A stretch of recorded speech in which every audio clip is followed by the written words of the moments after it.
Subscribe करें श्री चिन्मयानंद बापू जी के YouTube channel को और हमारे वीडियोस को सबसे पहले देखने के लिए बेल आइकॉन को दबाना न भूलें। लक्ष्मण जी बैठ गए और उसी समय माहौल शांत हो चुका है। गुरुदेव विश्वामित्र महाराज मौका पाते ही लखन को और राम जी को और देखा, मुस्कुराए और राघव को इजाजत दे दी। उठहु राम भंजहु भवतापा, उठहु राम भंजहु भवतापा। हे राम उठो और धनुष को तोड़ो। उठहु राम भंजहु भवतापा, उठहु राम भंजहु भवतापा। उठहु राम भंजहु भवतापा, उठहु राम भंजहु भवतापा। मेटहु तात जनक परितापा, मेटहु तात जनक परितापा। मेटहु तात जनक परितापा, मेटहु तात जनक परितापा। उठहु राम भंजहु भवतापा। उठहु राम भंजहु भवतापा। हे राघव उठो और अब जनक के परिताप को मिटा दो बेटे। विश्वामित्र जी ने यहां भी परमार्थ की बात कही। धनुष तोड़ दो, लेकिन क्यों? बोले जनक के परिताप को मिटाने के लिए, एक पिता के दुख को मिटाने के लिए। और जब हम परमार्थ करते हैं ना, तो अपने स्वार्थ की पूर्ति तो खुद ही हो जाती है प्यारे। हाँ, कोई आदमी भंडारा करे तो क्या वो भूखा रह सकता है? 1000 लोग खाते हैं तो वो खुद भी खा लेगा। परमार्थ करने में यह आनंद है मेरे भाई बहन। जब हम परमार्थ करते हैं तो हमारे स्वार्थ की पूर्ति परमात्मा खुद ही कर देता है। जाओ जनक के परिताप को मिटाओ। और भगवान राम उठे। सब राजा महाराजा हंसने लगे कि लो, हम बड़े बड़े पहलवान कुछ न कर पाए, वीर पुरुष कुछ न कर पाए, तो ये बच्चे जा रहे हैं अब। हाँ, जाओ, ये कोई धनुहिया नहीं है, धनुष है धनुष, पता चलेगा तुम्हें। सियाजू के भी मन में थोड़ा संशय होने लगा, क्योंकि सीता जी कल वाले राम जी को देखी थी ना, जो बगीचे में पुष्प उतार रहे थे। फूल उतारने में भगवान को पसीना आ गया था। सोचो, 4 फूल उतारे थे प्रभु, इतने में पसवे के बिंदु आ गए थे। सीता जी ने सोचा, कितने कोमल हैं प्रभु, 4 फूल उतारने में जिसको पसीना आ जाए वो धनुष क्या तोड़ेगा। तो अब सीता जी भी जरा ऐसे परेशान होने लगी। गणेश भगवान को प्रार्थना करने लगी कि हे गणपति, आप अपने पिता को बोलो ना कि वो खुद ही तोड़कर ही रख दे धनुष। जब ये छूने आए ना धनुष को, तो खुद ही आकर तोड़ ही दे, इनको केवल छूना पड़े बस।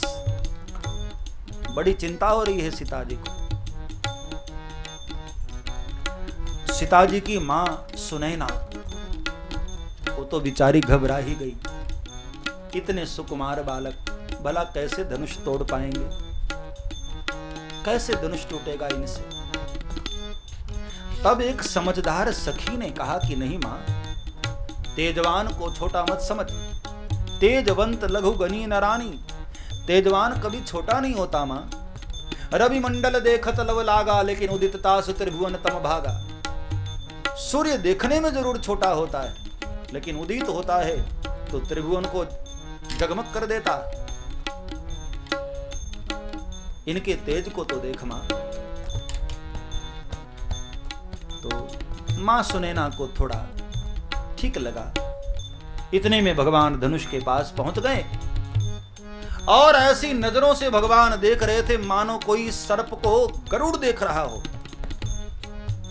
5 परिक्रमा किया। गुरु ही प्रणाम मन ही मन कीना, गुरु ही प्रणाम मन ही मन कीना, गुरु ही प्रणाम मन ही मन कीना, गुरु ही प्रणाम मन ही मन कीना। अति लाघव उठाई धनु लीना, अति लाघव उठाई धनु लीना, अति लाघव उठाई धनु लीना, अति लाघव उठाई धनु लीना। मन ही मन भगवान ने गुरुदेव को प्रणाम किया और जैसे खेल खेल में बालक खिलौने को उठा लेता है, ऐसे भगवान सहज रूप में दोनों भुजाओं से धनुष को उठा लिया। राजाओं की नजरें खुली रह गई कि ये क्या। कई राजा तो आंख मलने लगे कि कहीं मैं भ्रम तो नहीं हो रहा है मुझे। दूसरों को पूछ रहे हैं कि ये सच देख रहा हूं क्या। तो बगल वाले कह रहे हैं कि हाँ लग तो सच रहा है। धनुष उठ गया। तो एक ने कहा अरे उठाना तो बड़ा आसान है, मैं भी उठा सकता था, तोड़ कर दिखाए।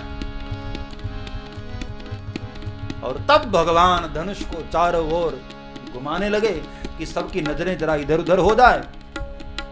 और उसी समय लक्ष्मण जी ऊपर सिंहासन से नीचे कूद गए और लक्ष्मण का शरीर भी जरा हिल रहा था। विश्वामित्र जी ने सोचा कि इसको क्या हो गया। पूछा कि लखन ये तुमको क्या हो रहा है। लखन ने कहा कि गुरुदेव मैं तो जरा दिग्पालों को सूचित कर रहा हूं कि मालिक धनुष तोड़े तो कहीं ऐसा न हो कि पृथ्वी उनके मुख से छूट जाए और रसातल न चली जाए। इसलिए जब लक्ष्मण की पूरी तैयारी हो गई, लक्ष्मण जी ने भगवान को इशारा कर दिया कि मालिक अब शुरू हो जाओ, सारी व्यवस्था हो गई है।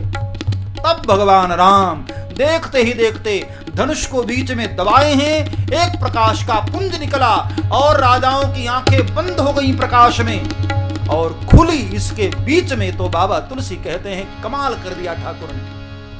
तेई छन राम मध्य धन तोरा भरे भुवन धुनि घोर कठोरा, तेई छन राम मध्य धन तोरा भरे भुवन धुनि घोर कठोरा।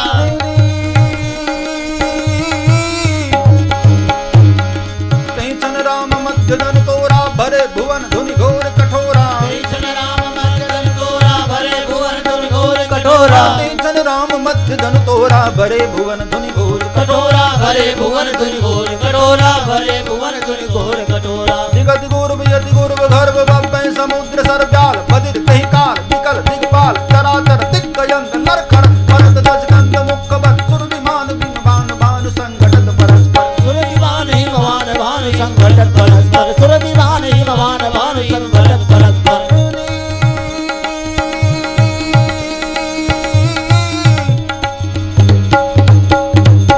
इतनी तेज आवाज हुई है, पूरे ब्रह्मांड में आवाज गूंजी और कहते हैं धनुष के तोड़ने पर पूरा ब्रह्मांड हिल गया।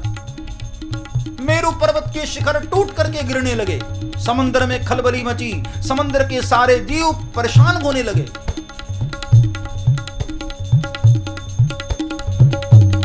और कहते हैं पूरे ग्रहों की दशा बदल गई। दिगत गोर भी यदि गोर विखर्ब पब्बै समुद्र सरब्याल बदिर तहि काल विकल दिगपाल चराचर दिग्गजंत लरखड़त भरत दशकंद मुक्कबर।